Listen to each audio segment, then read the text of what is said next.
நிச்சயமாக அல்லாஹ்வும் அவனுடைய மலக்குமார்களும் இந்த நபியின் மீது நல்வாழ்த்து கூறுகிறார்கள்.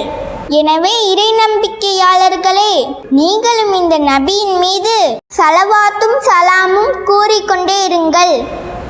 இன்னல்லாஹ மலாயிகத்தஹு யுஸல்லூன அலன் நபி யா அய்யுஹல்லதீன ஆமனூ ஸல்லூ அலைஹி വസല്ലിമൂ തസ്ലീമാ.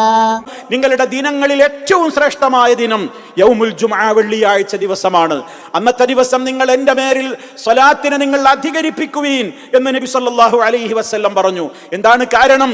നിങ്ങളുടെ സ്വലാത്ത് എനിക്ക് പ്രദർശിപ്പിക്കപ്പെടുന്നുണ്ട്. എങ്ങനെയാണ് നമ്മൾ ചൊല്ലുന്ന സ്വലാത്ത് സലാമുകൾ അവിടുത്തേക്ക് പ്രദർശിപ്പിക്കപ്പെടുന്നത് എന്ന്. ആകയാൽ ജുമുഅ ദിനത്തിൽ മറ്റു ദിനങ്ങളെ അപേക്ഷിച്ച് കൂടുതൽ നമ്മൾ സ്വലാത്തിനെ അധികരിപ്പിക്കേണ്ടതുണ്ട് എന്നുകൂടി നമ്മൾ ഇതിലൂടെ മനസ്സിലാക്കുക.